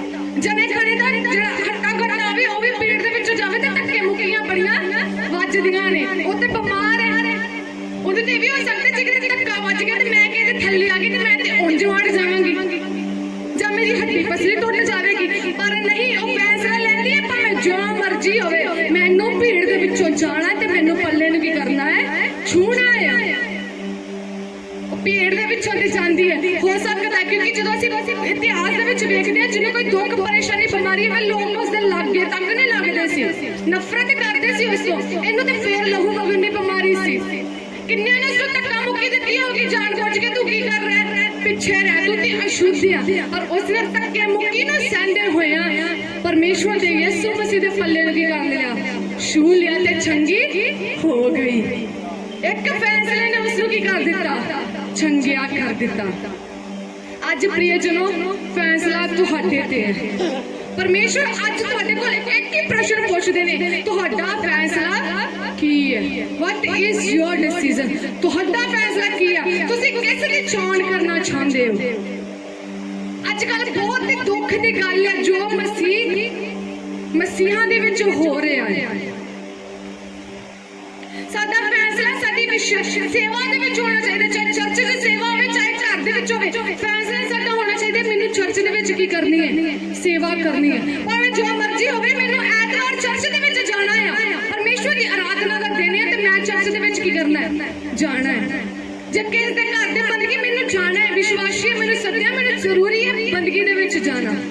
ਤੇ ਵਿਸ਼ਵਾਸੀਆਂ ਦਾ ਅੱਜ ਕੱਲ੍ਹ ਬਹਾਨਾ ਕੀ ਹੈ, ਗਰਮੀ ਬਹੁਤ ਹੈ। ਜੇ ਠੰਡ ਹੈ ਤੇ ਠੰਡ ਬਹੁਤ ਹੈ। ਤੁਹਾਨੂੰ ਪਤਾ ਠੰਡ ਕਿੰਨਾਂ ਨੂੰ ਨਹੀਂ ਲੱਗਦੀ? ਜਿਹੜੇ ਮਰ ਚੁੱਕੇ ਹੁੰਦੇ ਨੇ, ਜਿਹੜੇ ਮਰੇ ਹੁੰਦੇ ਨੇ ਉਹਨਾਂ ਨੂੰ ਗਰਮੀ ਨਹੀਂ ਲੱਗਦੀ। ਉਹਨਾਂ ਨੂੰ ਤੇ ਕਬਰਾਂ ਦੇ ਵਿੱਚ ਦਫਨਾ ਦਿੱਤਾ ਜਾਂਦਾ। ਉਹ ਤਦ ਨਹੀਂ ਕਹਿੰਦੇ ਮੈਨੂੰ ਪੁੱਟੋ, ਮੈਨੂੰ ਅੰਦਰੋਂ ਗਰਮੀ ਲੱਗ ਰਹੀ ਹੈ। ਸਿਵਿਆਂ ਦੇ ਵਿੱਚ ਸਾੜ ਦਿੱਤਾ ਜਾਂਦਾ। ਉਹ ਤਦ ਨਹੀਂ ਕਹਿੰਦੇ ਨਾ ਸਾੜੋ ਵੀ ਮੈਨੂੰ ਗਰਮੀ ਲੱਗ ਰਹੀ ਹੈ। ਬਰਫਾਂ ਦੇ ਵਿੱਚ ਰੱਖ ਦਿੱਤਾ। ਉਹ ਤਦ ਨਹੀਂ ਕਹਿੰਦੇ ਨਾ ਰੱਖੋ ਮੈਨੂੰ ਠੰਡ ਲੱਗ ਰਹੀ ਹੈ। ਕਿਉਂ ਨਹੀਂ ਲੱਗਦੀ? ਕਿਉਂਕਿ ਮਰ ਚੁੱਕੇ ਨੇ। ਠੰਡ ਕਿੱਥੋਂ ਲੱਗੇਗੀ? ਤੇ ਜੇ ਸਾਨੂੰ ਠੰਡ ਲੱਗ ਰਹੀ ਹੈ, ਇਹ ਤਾਂ ਰੱਖੋ ਸਾਡੇ ਸਾਹ ਪ੍ਰਾਣ ਚੱਲ ਰਹੇ ਨੇ, ਤਦ ਦੀ ਠੰਡ ਤੇ ਤਦ ਦੀ ਗਰਮੀ ਲੱਗ ਰਹੀ ਹੈ। ਜੇ ਠੰਡ ਨਹੀਂ ਲਵਾਉਣੀ, ਗਰਮੀ ਨਹੀਂ ਲਵਾਉਣੀ, ਫਿਰ ਤੁਹਾਡਾ ਫੈਸਲਾ ਤੁਸੀਂ ਕੀ ਕਰਨਾ ਹੈ। ਕਿਉਂਕਿ ਜਿਹੜੇ ਮਰ ਚੁੱਕੇ ਨੇ ਉਹਨਾਂ ਨੂੰ ਠੰਡ ਗਰਮੀ ਨਹੀਂ ਲੱਗਦੀ, ਤੇ ਜਿਹੜੇ ਜਿਉਂਦੇ ਨੇ ਉਹਨਾਂ ਨੂੰ ਠੰਡ ਗਰਮੀ ਕੀ ਕਰਦੀ ਹੈ, ਲੱਗਦੀ ਹੈ। ਅਸੀਂ ਪਰਮੇਸ਼ਵਰ ਦੀ ਹਜ਼ੂਰੀ ਦੇ ਵਿੱਚ ਆਉਣ ਦੇ ਵੀ ਬਹਾਨਾ ਲੱਭਦੇ ਹਾਂ ਕਿ ਸਾਨੂੰ ਠੰਡ ਤੇ ਸਾਨੂੰ ਕੀ ਲੱਗਦੀ ਹੈ, ਗਰਮੀ ਲੱਗਦੀ ਹੈ। ਠੰਡ ਉਹਨਾਂ ਨੂੰ ਨਹੀਂ ਲੱਗਦੀ ਜਿਹੜੇ ਮਰ ਚੁੱਕੇ ਨੇ। ਪਰਮੇਸ਼ਵਰ ਤੁਹਾਨੂੰ ਸਾਹ ਦਿੱਤੇ ਨੇ, ਜੀਵਨ ਦਾ ਸਾਹ ਤੁਹਾਡੇ ਅੰਦਰ ਹੈ, ਤੇ ਤੁਹਾਨੂੰ ਠੰਡ ਨਹੀਂ ਲੱਗੇਗੀ ਤੇ ਕਿੰਨਾਂ ਨੂੰ ਲੱਗੇਗੀ? ਤੁਹਾਨੂੰ ਗਰਮੀ ਨਹੀਂ ਲੱਗੇਗੀ ਤੇ ਕਿੰਨਾਂ ਨੂੰ ਲੱਗੇਗੀ? ਪ੍ਰਿਯਜਨੋ ਅੱਜ ਫੈਸਲਾ ਲਵੋ। ਠੰਡ ਭਾਵੇਂ जिन्नी मर्जी होवे, गर्मी चाहे जिन्नी मर्जी होवे, मैनू खुदा दे हजूर दे विच जाना है ते जाना है। ਅਸੀਂ ਇੱਕ ਦਰੀ ਨਹੀਂ ਚੁੱਕ ਸਕਦੇ ਸੇਵਾ ਦੇ ਲਈ। ਬੜੇ ਵਿਸ਼ਵਾਸੀ ਮੈਂ ਇਸ ਜਗ੍ਹਾ ਤੇ ਨਹੀਂ, ਬਹੁਤ ਜਗ੍ਹਾ ਤੇ ਦੇਖੇ ਨੇ, ਗਲਾਸ ਆਪਣੇ ਅੱਗੇ ਰੱਖਦੇ ਨੇ, ਪਲੇਟ ਘੁਮਾ ਕੇ ਮਾਰਦੇ ਨੇ। ਉਹਨਾਂ ਦਾ ਤੇ ਆਦਰ ਕਰੋ ਜਿਹੜੇ ਤੁਹਾਡੇ ਅੱਗੇ ਝੁਕ ਰਹੇ ਨੇ। ਜੇ ਤੁਸੀਂ ਨਹੀਂ ਸੇਵਾ ਕਰ ਸਕਦੇ ਉਹਨਾਂ ਦਾ ਤੇ ਆਦਰ ਕਰੋ। ਤੁਹਾਡੀ ਇੱਕ ਦਰੀ ਚੁੱਕਣੀ ਤੁਹਾਡੀ 10 ਦਰੀਆਂ ਦੇ ਬਰਾਬਰ ਹੋ ਸਕਦੀ ਹੈ। ਫੈਸਲਾ ਲਵੋ, ਮੈਨੂੰ ਸੇਵਾ ਕਰਨੀ ਹੈ ਪ੍ਰਭੂ ਦੇ ਹਜ਼ੂਰ ਦੇ ਵਿੱਚ ਜਾ ਕੇ। ਉਹ ਵੀ ਤਾਂ ਸਮਾਂ ਹੈ ਜਦੋਂ ਤੁਸੀਂ ਪਰਮੇਸ਼ਵਰ ਦੇ ਵਿੱਚ ਨਹੀਂ ਤੇ ਤੁਹਾਨੂੰ ਆਂਦੇ ਇੰਨੇ ਪੈਸੇ ਲਾ ਕੇ ਆਓ, ਇਹਨਾਂ ਨਾਲ ਨੰਗੇ ਪੈਰੀ ਚੱਲ ਕੇ ਆਓ, ਤੇ ਤੁਸੀਂ ਜਾਂਦੇ ਸੀ। ਉਦੋਂ ਤੁਹਾਨੂੰ ਕੋਈ ਨਹੀਂ, ਮੈਨੂੰ ਸੇਵਾ ਨਹੀਂ ਕਰਨੀ। ਇੱਕ ਦਿਨ ਮੈਂ ਸਿਸਟਰ ਗੁਰਸ਼ਰਨ ਜੀ ਦਾ ਪ੍ਰਚਾਰ ਸੁਣਦੇ ਹੀ ਪਈ ਸਾਂ। ਉਹ ਕਹਿੰਦੇ ਨੇ ਵਿਸ਼ਵਾਸੀ ਇਸ ਲਈ ਢੀਠ ਹੋ ਗਏ ਨੇ ਕਿ ਉਹਨਾਂ ਨੂੰ ਰੱਬ ਸੌਖਾ ਮਿਲ ਗਿਆ ਹੈ, ਕਿ ਰੱਬ ਤੁਹਾਨੂੰ ਕੁਝ ਕਹਿੰਦਾ ਨਹੀਂ, ਆ ਕਰ ਉਹ ਕਰ, ਜੋ ਤੁਹਾਡੇ ਉੱਤੇ ਹੀ ਸੁੱਟ ਸਕਦਾ ਹੈ, ਜੋ ਤੇਰੀ ਮਰਜ਼ੀ ਕਰ। ਇਸੇ ਲਈ ਵਿਸ਼ਵਾਸੀ ਢੀਠ ਬਣੇ ਪਏ ਨੇ ਕਿ ਰੱਬ ਸਾਨੂੰ ਕੀ ਮਿਲ ਗਿਆ, ਸੌਖਾ ਮਿਲ ਗਿਆ। ਉਹ ਵੀ ਦਿਨ ਯਾਦ ਕਰੋ ਜਦੋਂ ਨੰਗੇ ਪੈਰੀ ਜਾਂਦੇ ਸੀ। ਉਹ ਵੀ ਯਾਦ ਕਰੋ ਜਦੋਂ ਤੁਹਾਡੇ ਰਾਤ ਤੇ ਸੌ ਨਹੀਂ ਪਾਉਂਦੇ ਸੀ, ਪਰ ਅੱਜ ਰਾਤ ਸੌ ਪਾ ਰਹੇ ਹੋ। ਅੱਜ ਪ੍ਰਭੂ ਤੁਹਾਨੂੰ ਅੱਛੀ ਨੀਂਦ ਦੇ ਰਿਹਾ, ਚੰਗੀ ਜ਼ਿੰਦਗੀ ਦੇ ਰਿਹਾ, ਤੇ ਤੁਸੀਂ ਪਰਮੇਸ਼ਵਰ ਦੀ ਸੇਵਾ ਕਰਨੀ ਭੁੱਲ ਗਏ ਹੋ। ਫੈਸਲਾ ਕਿੱਥੇ ਹੈ ਤੁਹਾਡਾ? ਸਿਰਫ ਪਰਮੇਸ਼ਵਰ ਦੇ ਹਜ਼ੂਰ ਦੇ ਵਿੱਚ ਆਣਾ, ਵਚਨਾਂ ਨੂੰ ਸੁਣਨਾ। ਅੱਜ ਕੱਲ ਹੋ ਰਿਹਾ ਕਿ ਹੱਥ ਰੱਖਣਗੇ ਤੇ ਮੈਂ ਸ਼ਿਫਾ ਨਹੀਂ ਕਰਾਂਗਾ, ਪਾਵਾਂਗਾ। ਵਿਸ਼ਵਾਸੀ ਇਹੋ ਵਿਸ਼ਵਾਸ ਕਰ ਰਹੇ ਨੇ। ਤੇ ਯਿਸੂ ਮਸੀਹ ਜਦੋਂ ਪ੍ਰਚਾਰ ਕਰਦੇ ਸੀ, ਪ੍ਰਚਾਰ ਦੇ ਦੁਆਰਾ ਲੋਕੀ ਚੰਗੇ ਹੁੰਦੇ ਸੀ। ਉਹਨਾਂ ਨੇ ਤੇ ਕਿਹਾ ਆ ਮੇਰੇ ਅੱਗੇ ਮੈਂ ਹੱਥ ਰੱਖਾਂਗੀ ਤੇ ਫੇਰ ਹੀ ਤੂੰ ਕੀ ਕਰੋਵੇਂਗੀ, ਚੰਗੀ ਹੋਵੇਂਗੀ। ਅੱਜ ਵਿਸ਼ਵਾਸੀ ਸਮਝਦੇ ਨੇ ਕਿ ਉਹ ਪਾਸਟਰ ਮੇਰੇ ਤੇ ਹੱਥ ਰੱਖੇ ਤੇ ਮੈਂ ਦਾਦੀ ਕੀ ਹੋਵਾਂਗੀ, ਚੰਗੀ ਹੋਵਾਂਗੀ। ਨਹੀਂ ਤਾਂ ਜੇ ਚੰਗਿਆਈ ਨਹੀਂ ਮਿਲਦੀ, ਅਸੀਂ ਚਰਚ ਬਦਲਣਾ ਕੀ ਕਰ ਦਿੰਦੇ ਨੇ, ਸ਼ੁਰੂ ਕਰਦੇ ਨੇ। ਮੈਂ ਸੁਣਿਆ ਉੱਥੇ ਆ ਚਮਤਕਾਰ ਹੁੰਦੇ ਨੇ, ਮੈਂ ਸੁਣਿਆ ਉੱਥੇ ਐਡੇ ਵੱਡੇ ਕੰਮ ਹੁੰਦੇ ਨੇ, ਉੱਥੇ ਪਾਸਟਰ ਹੱਥ ਰੱਖਦੇ ਨੇ, ਰੋਗੀ ਚੰਗੇ ਹੁੰਦੇ ਨੇ। ਕੀ ਚਲੋ ਇੱਥੇ ਚਰਚ ਸਮਾਪਤ ਹੁੰਦਾ ਜਾਂ ਕਿਤੇ ਹੋਰ ਵੀ ਕਲੀਸਿਆ ਦੇ ਵਿੱਚ ਜਾਂਦੇ ਚਰਚ ਸਮਾਪਤ ਹੁੰਦਾ, ਪਾਸਟਰ ਤੁਹਾਡੀਆਂ ਪਰੇਸ਼ਾਨੀਆਂ ਜਾਣ ਕੇ ਤੁਹਾਡੇ ਸਿਰ ਤੇ ਹੱਥ ਰੱਖ ਕੇ ਦੁਆ ਨਹੀਂ ਕਰਦੇ? ਕਰਦੇ ਨੇ। ਤੇ ਦੁਆ ਕਿਉਂ ਨਹੀਂ ਸੁਣੀ ਜਾਂਦੀ? ਕਮੀ ਤੁਹਾਡੇ ਵਿੱਚ ਆ। ਪਹਿਲਾਂ ਆਪਣੇ ਵਿੱਚ ਝਾਕੋ, ਕਮੀ ਕੀ, ਕਿਉਂ ਚੰਗਿਆਈ ਨਹੀਂ ਮਿਲਦੀ ਪਈ। ਮੈਂ ਪਹਿਲਾਂ ਵੀ ਕਹਿ ਚੁੱਕੀ ਹਾਂ, ਚਰਚ ਬਦਲਣ ਦੇ ਨਾਲ ਕੁਛ ਨਹੀਂ ਜੇ ਹੋਣਾ। ਜਦੋਂ ਮੱਤੀ ਦੇ ਵਿੱਚ ਪੜ੍ਹਦੇ ਨਾ, ਜਦੋਂ ਪ੍ਰਭੂ ਯਿਸੂ ਲਾਸਟ ਦਿਨਾਂ ਦਾ ਦ੍ਰਿਸ਼ਟਾਂਤ ਦੇ ਵਿੱਚ ਕਹਿ ਰਹੇ ਨੇ, ਉਹ ਵਚਨ ਕਹਿੰਦੇ ਨੇ ਅੰਤ ਦੇ ਵਿੱਚ ਬਹੁਤ ਤੇਰੇ ਇਹੋ ਜਿਹੇ ਆਣਗੇ, ਕਹਿਣਗੇ ਪ੍ਰਭੂ ਮੈਂ ਤੇਰਾ ਨਾਂ ਲੈ ਕੇ ਭੂਤਾਂ ਨੂੰ ਕੱਢਿਆ, ਮੈਂ ਤੇ ਆਹ ਵੱਡੇ ਵੱਡੇ ਕੰਮ ਕੀਤੇ। ਯਿਸੂ ਕਹਿੰਦਾ ਮੈਂ ਸਾਫ਼ ਤੌਰ ਤੇ ਕਹਿ ਦੇਵਾਂਗਾ ਮੈਂ ਤੁਹਾਨੂੰ ਜਾਣਦਾ ਨਹੀਂ। ਤਾਂ ਅੱਜ ਤੁਸੀਂ ਉਹਨਾਂ ਚਮਤਕਾਰਾਂ ਪਿੱਛੇ ਭੱਜ ਰਹੇ ਹੋ। ਹਾਂ, ਪ੍ਰਭੂ ਚਮਤਕਾਰ ਰੱਖਣ ਦੀ ਸਾਮਰਥ ਰੱਖਦੇ ਨੇ, ਪਰ ਪ੍ਰਭੂ ਇਹ ਨਹੀਂ ਕਹਿੰਦੇ ਤੁਸੀਂ ਚਮਤਕਾਰਾਂ ਦੇ ਪਿੱਛੇ ਭੱਜੋ। ਪ੍ਰਭੂ ਕਹਿੰਦੇ ਨੇ ਤੂੰ ਮੇਰੇ ਵਚਨਾਂ ਦੇ ਪਿੱਛੇ ਚੱਲ। ਪ੍ਰਭੂ ਸਿੱਧੀ ਚਾਲ ਨੂੰ ਮੰਗਦੇ ਨੇ। ਜਿਹੜਾ ਸਿੱਧੀ ਚਾਲ ਚੱਲਦਾ ਹੈ, ਜਿਹੜਾ ਸਿੱਧੀ ਚਾਲ ਨਹੀਂ ਨਾ ਚੱਲਦਾ, ਪਿੱਛੋਂ ਦੀ ਮੋੜ ਲੈਂਦਾ ਨਾ ਕਿ ਹਾਂ ਕੱਚੇ ਰਾਹ ਦੇ ਵਿੱਚੋਂ ਦੀ ਜਾਵਾਂ। ਤੇ ਜਦੋਂ ਕੱਚੇ ਰਾਹ ਦੇ ਵਿੱਚ ਇਹੋ ਜਿਹੇ ਟੋਲ ਮਿਲਦੇ ਨੇ, ਜਦੋਂ ਸਾਧਨ ਨਹੀਂ ਨਾ ਚਲਾਉਣਾ ਆਉਂਦਾ, ਐਕਸੀਡੈਂਟ ਵੀ ਬੜਾ ਖਤਰਨਾਕ ਹੁੰਦਾ ਜੀ। ਅੱਜ ਪਰਮੇਸ਼ਵਰ ਨੇ ਸਾਨੂੰ ਸਮਝ ਦਿੱਤੀ ਹੈ ਤੇ ਪਰਮੇਸ਼ਵਰ ਦੀ ਸੁਣੋ। ਬਹੁਤੇ ਇਹੋ ਜਿਹੇ ਉੱਠਦੇ ਨੇ ਕਲੀਸਿਆ ਦੇ ਵਿੱਚੋਂ ਜਿਹੜੇ ਤੁਹਾਨੂੰ ਭੁਲੇਵੇਂ ਦੇ ਵਿੱਚ ਪਾਉਂਦੇ ਨੇ। ਸਾਰੇ ਸਭ ਤੋਂ ਜ਼ਿਆਦਾ ਜਦੋਂ ਮੈਂ ਵੇਖਦੀ ਆ ਨਾ, ਮੇਰੇ ਫਰੈਂਡ ਨੇ ਵੱਖ-ਵੱਖ ਸਟੇਟਸ ਦੇ ਵਿੱਚੋਂ ਨੇ, ਉਹਨਾਂ ਦੇ ਸਟੇਟਸ ਦੇ ਵਿੱਚੋਂ ਮੈਂ ਕਦੀ ਨਹੀਂ ਏਦਾਂ ਦਾ ਸੁਣਿਆ। ਪੰਜਾਬ ਦੇ ਵਿੱਚ ਸਭ ਤੋਂ ਜ਼ਿਆਦਾ ਇਹ ਚੱਲ ਰਿਹਾ ਨੇ। ਪੰਜਾਬ ਦੇ ਵਿਸ਼ਵਾਸੀ ਇੰਨੇ ਢੀਠ ਬਣ ਗਏ ਨੇ ਕਿ ਉਹਨਾਂ ਨੂੰ ਚਮਤਕਾਰਾਂ ਦੇ ਪਿੱਛੇ ਚੱਲਣ ਦੀ ਪਈ ਹੈ, ਵਚਨਾਂ ਦੇ ਪਿੱਛੇ ਚੱਲਣਾ ਹੀ ਨਹੀਂ। ਤੇ ਪ੍ਰਿਯ ਜਨੋ, ਤੁਹਾਨੂੰ ਚਮਤਕਾਰਾਂ ਨੇ ਨਹੀਂ ਬਚਾਉਣਾ, ਵਚਨਾਂ ਨੇ ਬਚਾਉਣਾ ਹੈ। ਜੇ ਤੁਹਾਡੇ ਤੋਂ ਕੋਈ ਭਵਿੱਖਬਾਣੀ ਕਰ ਰਿਹਾ, ਕੋਈ ਤੁਹਾਡੇ ਇਹੋ ਜਿਹੇ ਅੱਜ ਕੱਲ੍ਹ ਦੇਖਿਆ ਕਿ ਜਦੋਂ ਕੋਈ ਪਾਸਟਰ ਸੁਣਿਆ ਹੋਵੇ, ਹਾਂ ਪਿੰਡਾਂ ਦੇ ਵਿੱਚ ਅੱਧਾ ਪਾਸਟਰ ਹੈ, ਉਹਨਾਂ ਦੇ ਘਰ ਉਹ ਵੱਖ-ਵੱਖ ਚਮਤਕਾਰਾਂ ਨੂੰ ਕਰਦੇ ਪਏ। ਮੈਂ ਬਹੁਤ ਵਾਰ ਦੇਖ ਚੁੱਕੀ ਹਾਂ, ਮੈਂ ਸੁਣਿਆ ਵੀ ਹੈ। ਗੱਡੀ ਪਹਿਲਾਂ ਤਿਆਰ ਹੁੰਦੀ, ਕੱਪੜੇ ਬਾਅਦ ਵਿੱਚ ਪੈਂਦੇ ਨੇ। ਗੱਡੀ ਪਹਿਲਾਂ ਤਿਆਰ ਰੱਖਦੇ ਆ ਕਿ ਅਸੀਂ ਉਸ ਪਾਸਟਰ ਨੂੰ ਕੀ ਕਰ ਲਈਏ, ਮਿਲ ਜਾਈਏ। ਫਿਰ ਉੱਥੇ ਜਾ ਕੇ ਕਹਿੰਦੇ ਨੇ ਕੀ ਦੱਸੀਏ, ਉਹ ਤੇ ਸਾਡੇ ਕੋਲ ਪ੍ਰਾਰਥਨਾ ਦੇ ਇੰਨੇ ਪੈਸੇ ਮੰਗਦਾ। ਤੁਹਾਨੂੰ ਜਾਣ ਨੂੰ ਕਿੰਨੇ ਕਿਹਾ ਸੀ ਜਦ ਤੁਹਾਡੇ ਲਈ ਪ੍ਰਾਰਥਨਾ ਆਲਰੇਡੀ ਹੋ ਰਹੀ ਹੈ। ਕਿ ਤੁਹਾਡੇ ਲਈ ਪ੍ਰਾਰਥਨਾ ਨਹੀਂ ਹੁੰਦੀ, ਕਿ ਤੁਸੀਂ ਪ੍ਰਾਰਥਨਾ ਨਹੀਂ ਕਰਦੇ, ਤੁਹਾਡੀਆਂ ਪ੍ਰਾਰਥਨਾ ਦਾ ਉੱਤਰ ਤੁਹਾਨੂੰ ਨਹੀਂ ਮਿਲ ਰਿਹਾ, ਕਿ ਹੱਥ ਰੱਖਣ ਦੇ ਨਾਲ ਹੀ ਤੁਸੀਂ ਚੰਗੇ ਹੋਵੋਗੇ। ਸਭ ਕੁਝ ਹੋ ਰਿਹਾ ਹੈ। ਹਾਲੇਲੂਇਆ। ਚੰਗਿਆਈ ਮਿਲ ਰਹੀ, ਆਸ਼ੀਸ਼ਾਂ ਮਿਲ ਰਹੀ ਹੈ। ਪਾਸਟਰ ਜੀ ਦਿਨ ਰਾਤ ਤੁਹਾਡੇ ਲਈ ਪ੍ਰਾਰਥਨਾ ਕਰ ਰਹੇ ਨੇ, ਪਰ चाहते हो भटकना चाहते हो हालेलुया फिर भी तुसी की करना चाहते हो भटकना चाहते हो फैसला प्रिय जनो अज तुहाडे ते आ अज तुहानू कोई कहंदे नहीं आओ उस चर्च दे विच चलीए उस जगह ते तुहानू चंगियाई मिल जाएगी आओ फलानी जगह ते चलीए फलाने चर्च दे विच चलीए ਇਹੋ ਜਿਹੇ ਲੋਕਾਂ ਨੂੰ ਵੀ ਵੇਖ ਚੁੱਕੀ ਆ ਜਿਹੜੇ ਬੜੇ ਚਿਰਾਂ ਤੋਂ ਪਰਮੇਸ਼ਵਰ ਦੇ ਹਜ਼ੂਰ ਦੇ ਵਿੱਚ ਚੱਲਦੇ ਸੀ ਇੱਕ ਜਾਣੇ ਦੇ ਕਹਿਣ ਦੇ ਨਾਲ ਦੂਸਰੀ ਕਲੀਸਿਆ ਦੇ ਵਿੱਚ ਚਲੇ ਜਾਂਦੇ ਨੇ ਜਿੱਥੇ ਚਮਤਕਾਰ ਉੱਥੇ ਜਗ੍ਹਾ ਤੇ ਕੁਝ ਨਹੀਂ ਮਿਲਦਾ ਅੱਜ ਉਹੀ ਰੂਹਾਂ ਨਾਸ਼ ਹੋ ਰਹੀਆਂ ਨੇ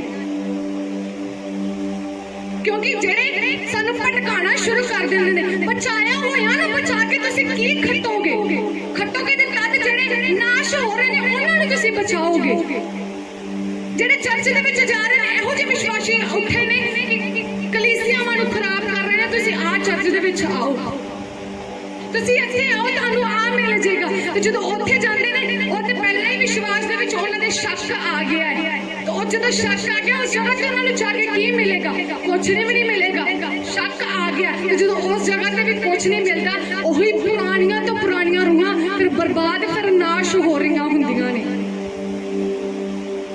ਅੱਜ ਪ੍ਰਿਯਜਨੋ ਫੈਸਲਾ ਤੁਹਾਡੇ ਹੱਥ ਦੇ ਵਿੱਚ ਅੱਜ ਪ੍ਰਭੂ ਚਾਹੁੰਦੇ ਨੇ ਫੈਸਲਾ ਤੁਹਾਡਾ ਕੀ ਹੈ ਤੁਸੀਂ ਕੀ ਚਾਹੁੰਦੇ ਹੋ ਮੈਂ ਤੁਹਾਡੇ ਤੇ ਜ਼ੋਰ ਜ਼ਬਰਦਸਤੀ ਨਹੀਂ ਕਰਾਂਗਾ ਮੈਂ ਚਾਹੁੰਦਾ ਤੁਸੀਂ ਫੈਸਲਾ ਲਵੋ ਤੇ ਮੈਨੂੰ ਦੱਸੋ ਫੈਸਲਾ ਉਹ ਲੈਣਾ ਜਿਹਦੇ ਵਿੱਚ ਖੁਦਾਵੰਦ ਕੀ ਹੋਵੇ ਖੁਸ਼ ਹੋਵੇ ਮੈਂ ਕਿ ਤੁਹਾਨੂੰ ਕਹਾਣੀ ਦੱਸ ਕੇ ਵਚਨ ਦਾ ਲਾਸਟ ਕਰਾਂਗੀ ਕੱਲ ਮੈਂ ਇੱਕ ਕਹਾਣੀ ਸੁਣ ਰਹੀ ਸਾਂ ਪਾਸਟਰ ਅਰੁਲ ਥੋਮਸ ਹੈ ਦਿੱਲੀ ਤੋਂ ਅੱਜ ਮੈਂ ਉਹਨਾਂ ਦਾ ਪ੍ਰਚਾਰ ਸੁਣਦੀ ਸਾਂ ਤਾਂ ਉਹਨਾਂ ਨੇ ਕਿਹਾ ਮੇਰੇ ਸਾਡੇ ਕਲੀਸਿਆ ਦੇ ਵਿੱਚ ਇੱਕ ਵਿਸ਼ਵਾਸੀ ਭਾਈ ਹੈ ਕੁਵਾਰਾ ਹੈ 3 ਮਹੀਨਿਆਂ ਦੇ ਵਿੱਚ ਹੀ ਉਹਦਾ ਵਿਆਹ ਹੋਣ ਵਾਲਾ ਸੀ ਜਦੋਂ ਰਸਤੇ ਦੇ ਵਿੱਚ ਜਾ ਰਿਹਾ ਉਹਦਾ ਐਕਸੀਡੈਂਟ ਹੋ ਜਾਂਦਾ ਹੈ ਐਕਸੀਡੈਂਟ ਵੀ ਇੰਨਾ ਭਿਆਨਕ ਹੁੰਦਾ ਕਿ ਉਹਦਾ ਅੱਧਾ ਸਾਈਡ ਪੈਰਾਲਾਈਜ਼ ਹੋ ਜਾਂਦਾ ਹੈ ਅੱਧਾ ਜਦੋਂ ਸਾਈਡ ਪੈਰਾਲਾਈਜ਼ ਹੋ ਜਾਂਦਾ ਹੈ ਜਿਹਦੇ ਨਾਲ ਉਹਦੀ ਮੰਗਣੀ ਹੋਈ ਮੰਗੇਤਰ ਉਹ ਕੀ ਆਂਦੀ ਹੈ ਉਹ ਕਹਿੰਦੀ ਮੈਂ ਤੈਨੂੰ ਛੱਡ ਕੇ ਕੀ ਕਰੀ ਆ ਛੱਲੀ ਆ ਮੈਂ ਤੇਰਾ ਵਿਆਹ ਨਹੀਂ ਕਰਾਉਣਾ ਤੇ ਪਾਸਟਰ ਕਹਿੰਦੇ ਜਦੋਂ ਮੈਂ ਉਸ ਭਾਈ ਦੇ ਕੋਲ ਜਾਣਾ ਤੇ ਮੈਨੂੰ ਵੇਖ ਕੇ ਬੜਾ ਦੁੱਖ ਹੁੰਦਾ ਮੈਂ ਬਹੁਤ ਰੋਣਾ ਆ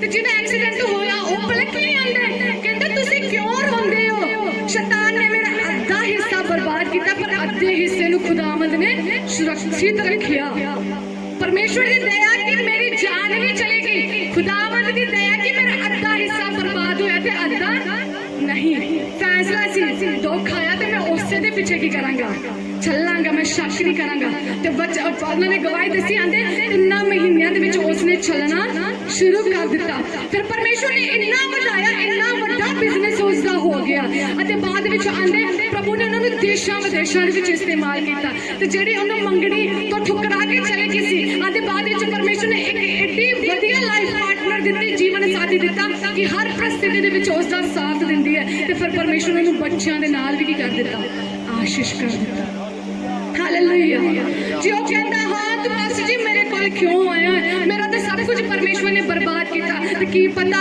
उसदा वही हाल हुंदा पर उसने परमेश्वर ते विश्वास रखिया जो भी होया परमेश्वर की महिमा दे लिए होया तो परमेश्वर ने अगले दिनां दे विच अपनी महिमा नूं भी कीता वखाया उदों होया जदों फैसला ले लिया ते प्रियजनों अज जो कुछ भी हो रहा है ਤੁਹਾਡੀ ਜ਼ਿੰਦਗੀ ਦੇ ਵਿੱਚ ਦੁੱਖ ਨੇ ਪਰੇਸ਼ਾਨੀਆਂ ਨੇ ਵੇਖੋ ਤੁਹਾਡਾ ਫੈਸਲਾ ਕਿਹੜਾ ਜਿਹਦੇ ਵਿੱਚ ਜਿਹੜਾ ਕਰਕੇ ਤੁਹਾਡੀ ਜ਼ਿੰਦਗੀ ਦੇ ਵਿੱਚ ਦੁੱਖ ਆ ਰਹੇ ਨੇ ਤੇ ਅੱਜ ਤੁਹਾਡੇ ਕੋਲ ਸਮੇਂ ਆਪਣੇ ਫੈਸਲੇ ਨੂੰ ਬਦਲਣ ਦਾ ਆਪਣੇ ਵਿਚਾਰਾਂ ਨੂੰ ਬਦਲਣ ਦਾ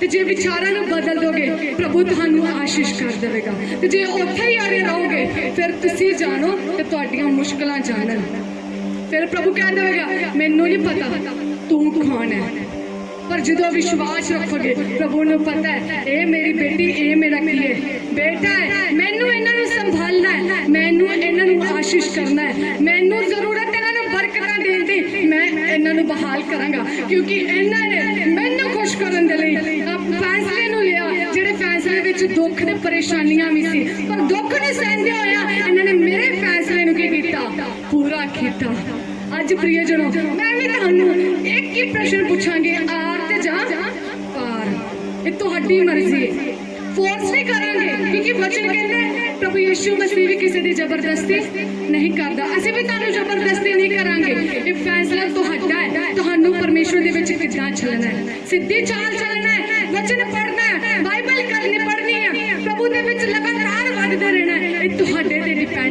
ਤੇ ਤੁਹਾਡਾ ਫੈਸਲਾ ਹੀ ਤੁਹਾਡੀਆਂ ਆਸ਼ੀਸ਼ਾਂ ਤੇ ਤੁਹਾਡੀਆਂ ਬਰਕਤਾਂ ਨੂੰ ਬਹਾਲ ਕਰੇਗਾ। ਆइए ਸਾਰੇ ਅਸੀਂ ਆਪਣੀ ਅੱਖਾਂ ਨੂੰ ਬੰਦ ਕਰਾਂਗੇ।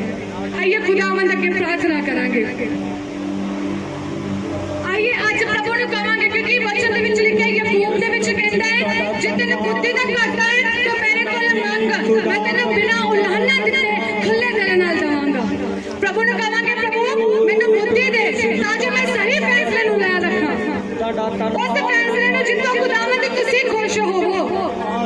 ਆਪਣੇ ਆਪ ਨੂੰ ਆਪਣੇ ਰਿਸ਼ਤੇਦਾਰਾਂ ਨੂੰ ਖੁਸ਼ ਕਰਨ ਵਾਲਾ ਨਹੀਂ ਪ੍ਰਭੂ, ਪਰ ਤੁਹਾਨੂੰ ਖੁਸ਼ ਕਰਨ ਵਾਲਾ ਹੋਵਾਂ ਮੈਂ, ਤੁਹਾਨੂੰ ਖੁਸ਼ ਕਰਨ ਵਾਲੇ ਬਣਾ ਮੈਨੂੰ ਪ੍ਰਭੂ। रहाब ने फैसला दिया, रूथ ने फैसला दिया, उन्होंने जिंदगियां बदल गईं। ऐसे तरह प्रभु सानू भी सही निर्णय लेने विच सहायता कर। सचमुच खुदा तुसी जबरदस्ती वाले परमेश्वर नहीं हो, पर ਅਸੀਂ ਤੁਹਾਡੇ ਅੱਗੇ ਪ੍ਰਾਰਥਨਾ ਕਰਦੇ ਸਾਨੂੰ ਬੁੱਧੀ ਦਿਵੋ ਤਾਂ ਜੋ ਅਸੀਂ ਅੱਛੇ ਨਿਰਣੇ ਨੂੰ ਲੈ ਕੇ ਆਪ ਆਪਣੇ ਘਰਾਣੇ ਨੂੰ ਬਚਾ ਸਕੀਏ। ਉਸ ਪ੍ਰਭੂ ਔਰਤ ਨੇ ਫੈਸਲਾ ਲਿਆ ਮੈਂ ਜਾਵਾਂਗੀ, ਅੱਲੇ ਨੂੰ ਛੂ ਲਵਾਂਗੀ, ਮੈਂ ਸ਼ਿਫਾ ਪਾ ਲਵਾਂਗੀ। ਉਹ ਫੈਸਲੇ ਨੇ ਪ੍ਰਭੂ ਉਸ ਨੂੰ ਚੰਗਿਆਈ ਦੇ ਦਿੱਤੀ, ਉਸ ਫੈਸਲੇ ਨੇ ਉਸੇ ਜ਼ਿੰਦਗੀ ਨੂੰ ਬਦਲ ਦਿੱਤਾ। ਅੱਜ ਪ੍ਰਭੂ ਆਪਣੇ ਲੋਕਾਂ ਦੀ ਜ਼ਿੰਦਗੀਆਂ ਨੂੰ ਵੀ ਬਦਲ, ਅੱਛੇ ਤੇ ਸਹੀ ਫੈਸਲੇ ਲੈਣ ਵਾਲੇ ਬਣਨ। ਖੁਦਾ ਤੁਹਾਡਾ ਧੰਨਵਾਦ, ਹਾਲੇਲੂਇਆ। ਸਾਮਰਥੀ ਪਿਤਾ ਤੁਹਾਡਾ ਧੰਨਵਾਦ ਕਰਦੇ ਹਾਂ, ਸ਼ੁਕਰਗੁਜ਼ਾਰ ਕਰਦੇ ਹਾਂ ਆਪਾਂ ਤੁਹਾਡੀਆਂ ਭਲਾਈਆਂ ਦੇ ਲਈ, ਤੁਹਾਡੀਆਂ ਵਫਾਦਾਰੀਆਂ ਦੇ ਲਈ, ਸ਼ੁਕਰਗੁਜ਼ਾਰ ਕਰਦੇ ਤੁਹਾਡੇ ਪਿਆਰ ਦੇ ਲਈ, ਤੁਹਾਡੀਆਂ ਭਲਾਈਆਂ ਦੇ ਲਈ, ਤੁਹਾਡੀ ਵਫਾਦਾਰੀ ਦੇ ਲਈ ਤੁਹਾਡਾ ਧੰਨਵਾਦ। ਸੱਚਮੁੱਚ ਪ੍ਰਭੂ ਤੂੰ ਕਿੰਨਾ ਪਿਆਰਾ ਪਰਮੇਸ਼ਵਰ ਹੈ ਜਿਹੜਾ ਕਦੇ ਸਾਡੇ ਤੇ ਜ਼ੋਰ ਜ਼ਬਰਦਸਤੀ ਨਹੀਂ ਕਰਦਾ, ਲੇਕਿਨ ਸਾਨੂੰ ਸਾਡੇ ਨਿਰਣੇ ਤੇ ਛੱਡ ਦਿੰਦਾ ਹੈ। ਤੇ ਪ੍ਰਭੂ ਹੋਣੇ ਦੇ ਅੱਜ ਆਪਣੇ ਲੋਕਾਂ ਨੂੰ ਬੁੱਧੀ ਦੇ, ਗਿਆਨ ਨਾਲ ਭਰ ਦੇ ਤਾਂ ਜੋ ਇੱਕ ਸਹੀ ਨਿਰਣੇ ਨੂੰ ਲੈ ਸਕਣ ਆਪਣੇ ਅਤੇ ਆਪਣੀ ਜ਼ਿੰਦਗੀਆਂ ਦੇ ਵਿੱਚ ਇੱਕ ਵੱਡੇ ਬਦਲਾਅ ਨੂੰ ਦੇਖ ਸਕਣ। ਸ਼ੁਕਰਗੁਜ਼ਾਰ ਕਰਦੇ ਹਾਂ ਬਾਅਦ ਦੇ ਵਚਨਾਂ ਦੁਆਰਾ ਹੋ ਕੇ ਤੁਸੀਂ ਆਪਣੇ ਲੋਕਾਂ ਨਾਲ ਗੱਲਬਾਤ ਕੀਤਾ, ਜਿਨ੍ਹਾਂ ਨੇ ਤੇਰੇ ਵਚਨਾਂ ਨੂੰ ਸੁਣਿਆ ਉਹਨਾਂ ਨੇ ਬਹੁਤ ਸਾਰੀ ਆਸ਼ੀਸ਼ ਦੇਣਾ, ਜ਼ਿੰਦਗੀਆਂ ਨੂੰ ਬਹਾਲ ਕਰਨਾ। ਤੇਰਾ ਧੰਨਵਾਦ, ਸ਼ੁਕਰਗੁਜ਼ਾਰ ਕਰਦੇ, ਸਾਰਾ ਆਦਰ ਮਹਿਮਾ ਜਲਾਲ ਤੇਰੇ ਨਾਮ ਨੂੰ ਦਿੰਦੇ ਹੋਏ ਉਦਾਰ ਕਰਤਾ ਖੁਦਾਵੰਦ ਯਿਸੂ ਦੇ ਨਾਮ 'ਚ ਮੰਗਦੇ ਹਾਂ, ਆਮੀਨ ਆਮੀਨ।